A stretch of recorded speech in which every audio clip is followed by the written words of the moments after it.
So our second speaker tonight is another hero in this effort for many years.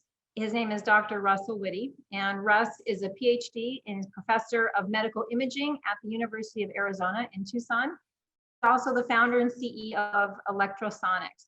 His research is at the cutting edge of biology, medicine, and engineering. He's got backgrounds in all of those, which makes his perspective incredibly unique.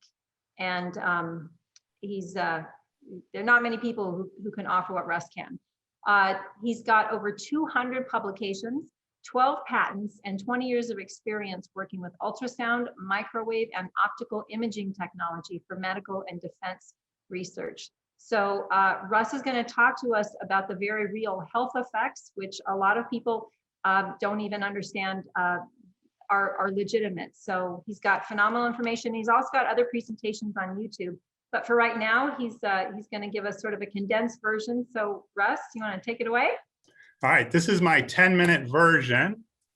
And my goal is really to make this available to anyone. And there's a lot of clickable links where you see underlined text. It means if you got the presentation, you can click on it and go to those references, because this is really about empowering you to go to other people and let them know and make their own decisions about whether this technology is really good for them. And I know that many of us are working on a local and state level to try to bring changes and push back against the proliferation of microwave radiation. We just have to keep in mind that each person kind of resonates with different parts of the problem, where it's not obvious. I will be talking about the public safety, and I use those terms because those are terms that your representatives can respond to, protected by the state and federal constitutions when we talk about safety and property. So I like to use those terms. Of course, for this crowd, you'll know I'll be talking about the health impact. But also keep in mind that there's lots of problems with the privacy and security, as well as an immediate drop in property value. I can't imagine any neighbor hearing that would want a tower near their home. So I'll come together for whatever reason and start pushing back against these towers. So with 4G and 5G microwave radiation, we're really talking about this band between 0.3 gigahertz and 300 gigahertz. It's not just a special band for telecommunications, it's also a special band and how it interacts with the body in very unusual and unique ways. As many of us may or may not know, we didn't really have microwave exposure on Earth until around the 1920s and 30s when we saw the first radar towers. The only source might have been from thunderstorms and lightning strikes. Microwave just doesn't penetrate through the atmosphere, so for various reasons. So we call that xenobiotic. It's foreign to life.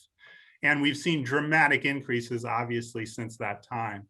Now, microwaves, one of the things it does, and I'm going to kind of highlight here, is that it changes the absorption, changes the structure and size of molecules. So unlike X-rays and gamma rays, which we call ionizing radiation, which kicks electrons out of orbit, creating free radicals and other things that everyone seems to acknowledge as being dangerous, microwaves work on a molecular level. Not enough energy to flip an electron out of orbit, but certainly enough to change the shape and size of molecules. One of those molecules is water molecule. And since most of your body has water, that would be one that I would be very paying attention to. I just wanted to quickly read this because this was in 2002, cell phones, radars, and health. You can find this online.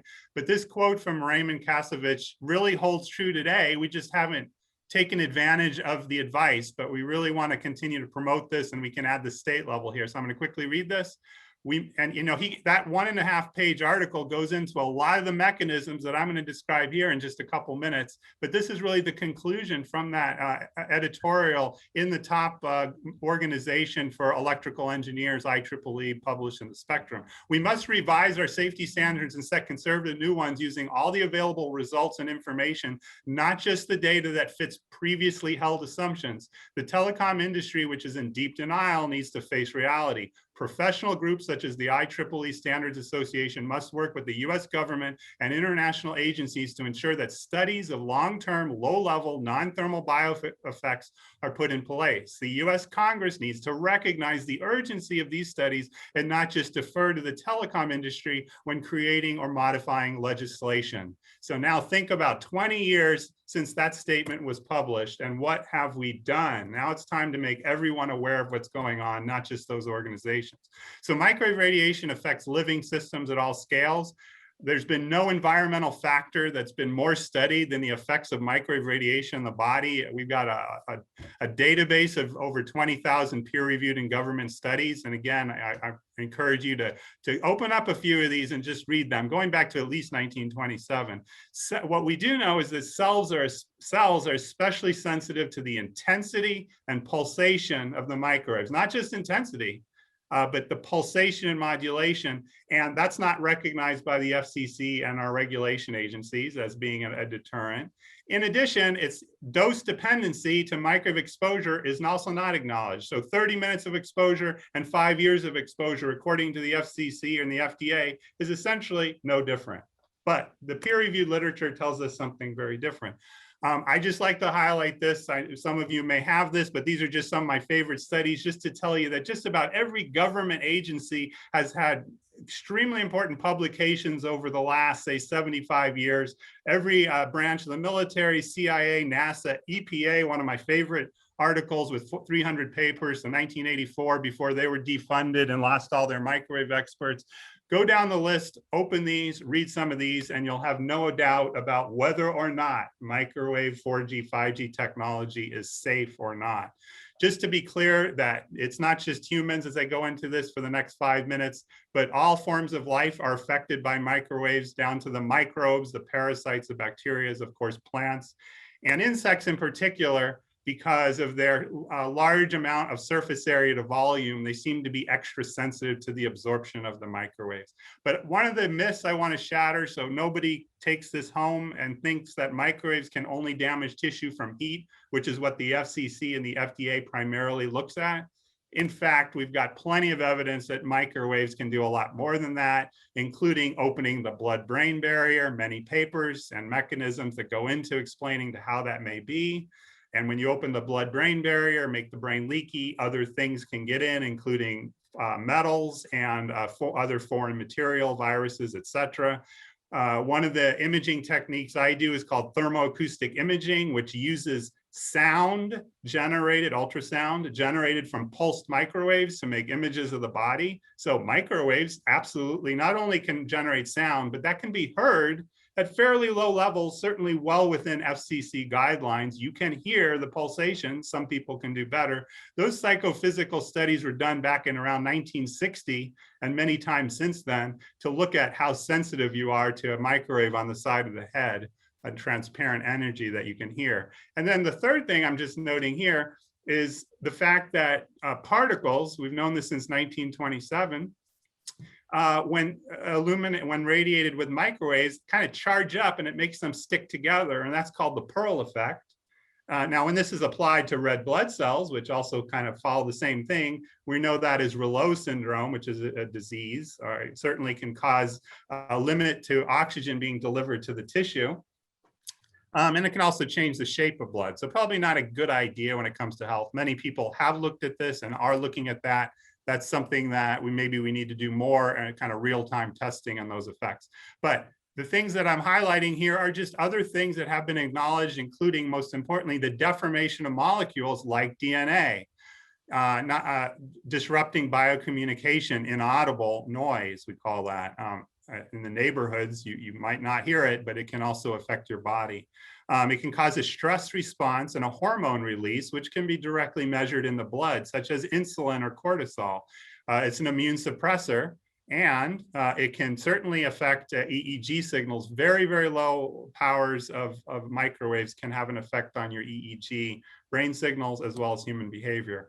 This is really my only slide that highlights and brings up Otard, because it is proposed to use a 60 gigahertz frequency, where we know that oxygen has a very strong absorption peak at 60 gigahertz. That's been documented and talked about for a long time. One of the concerns is that the oxygen delivery tissue with the high absorption of oxygen molecule may affect its ability to either bind to hemoglobin or kick it off your red blood cells, thereby disrupting the ability to deliver oxygen to the tissue. And we do know that severe and chronic disruption of oxygen is simply dangerous. You don't want to do that. The other thing about 60 gigahertz, it's going to penetrate about 1 millimeter into the body because of the absorption of that frequencies. And so we're talking about pretty much the skin. So blood vessels anywhere within 1 millimeter are going to be susceptible to this effect. People are looking at that, and there are some papers. I'm going to kind of mainly put these here for people when they have their presentation. They can click on these. The US Navy report from 1972 references 2,300 other papers with problems associated from head to toe, all kinds of problems from that, how microwaves and radar in particular can affect the body. The WHO conference 1973, again, you can download this from the internet. This was 3 days, the 60 top scientists in the world studying the effects of microwave radiation. There was no doubt that these types of fields can affect the body, where they looked at everything from the cell to occupational health. I'm just quoting here the conclusion, one of the conclusions of the conference, of how microwaves affect the body and the tissue by interacting with the electrical dipole moment of biological molecules, changing the shape and size of those molecules, leading to structural abnormalities at the molecular level. And we know, for example, that sickle cell anemia, which is a well-established disease, affects can lead to all kinds of problems when you change the structure and size of in this case, the red blood cell. The Ford Foundation just looked at the central nervous system effects. That's about a 100-page report, 1965. The most recent study by the National Toxicology Program, the FCC, went to the FDA in the 1990s and says, people are saying there's problems with these devices and cell phones. Will someone look into it? We're not qualified to do it, as they're not. So they went to the FDA. The FDA said, we're not qualified. We're going to go to the National Toxicology Program. We then completed recently this largest study ever in rodents, $30 million, 10 years, only to conclude that this type of radiation was what they call clear evidence, but strongly associated with 9 different types of cancer in the brain, the heart, the prostate, enlargement of the heart, cardiac myopathy, and genotoxicity, which gets us to DNA damage. Well, the Air Force talked about all kinds of carcinogenic effects in their review article that was declassified in 1994, or at least released. They go into a lot of detail, certainly in some cases, exposures well within what FCC guidelines are. Lots of mechanisms. If you like that, go to this paper. This type of radiation is also an immune suppressor. Professor Moskowitz at Berkeley recently did this review article where he cites dozens of papers referring to microwaves as an immune suppressor. And what happens to the brain if you prenatal exposure? Just look at these slides. The shape and sizes of the cells in the postnatal rat brain dramatically changes, and that's associated with all kinds of behavioral deficits. And this is relatively low exposures, 1 milliwatt per centimeter squared, is right at what the FCC considers the upper limit for exposures, and that was 60 minutes a day, just to kind of give you an idea.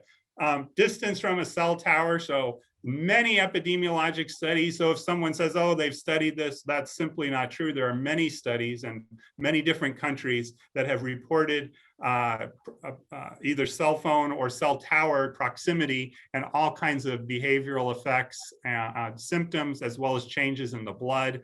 Here you see the association with distance from the cell tower to the 16 different symptoms that you might find in that population. And again, I'll link to many other papers there at the bottom there for epidemiologic studies. I do want to make this point here with the small cells versus the larger towers. Comparing the power in your bedroom window from a large WTF tower that's a half a mile away, the equivalent small cell, 35 feet high, 60 feet away from that window, can have millions of times more power than that 4G large high tower away. So we're talking about a lot more exposure. And that's because they're trying to give you broadband instead of just a small cell.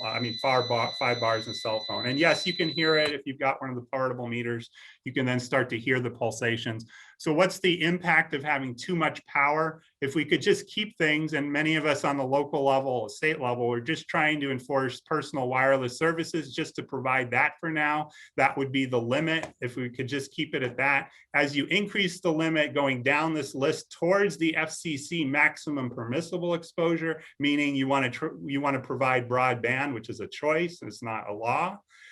You can start to see how you see the dramatic increases in the types of symptoms and diseases that arise and effects from that increased exposure. And as I'm winding down, I just want to point out that children are most vulnerable, partly due to their thinner skulls and bone structure, which makes their brain much more susceptible to strong absorption in the brain itself and the propagation, as well as their bone marrow. So that could lead to leukemia and other things. So there's been studies on that. I do want to point out that other countries not only have much more stringent government regulations. I mean, China and Russia are 100 times more stringent in what they allow their population to be exposed to than the United States. But many countries have already caught wind of this and either banned or strongly restricted Wi-Fi. And even China earlier this year banned smartphones from their schools, partly due to health effects. So other people are getting it. We haven't gotten the message out strong enough to make a difference. We simply need more people. And finally, just to point out, I'm sure there are other people here to talk about this. There are safe technologies. If we can just push more fiber to the premises, this will get around a lot of the problems dealing with pulsed microwave modulation. And this technology is much faster. And as Chattanooga, Tennessee showed over the last 10 years, they can make this very profitable to their city in the tune of $2.7 billion. So we want to be familiar with that, understand that, and get our local communities to push that. There are lots of tips you can do to reduce your exposure, but when you start getting your neighbor putting things on their roof or small cells in front of your bedroom and there's nothing you can do other than try to shield yourself, that's called involuntary exposure. So that's where we need to draw the line. These types of, a lot of the devices here, at least you can choose not to use them, but I think we've reached a point where we're no longer going to be able to push back on the amount of exposure we're getting. And that is everywhere. That's in the forests. Microsoft and other companies have all kinds of contracts to track every tree in the forest using essentially 5G. So this is about tracking everything and everybody 24/7. These are some of the favorite books. Cross Currents there by Robert Becker would be a great one if you're on the scientific mind, because he looks at both the good and the bad of this type of or electricity in general, and links. And I'm going to stop there. Hopefully I didn't go too long. Thank you, guys.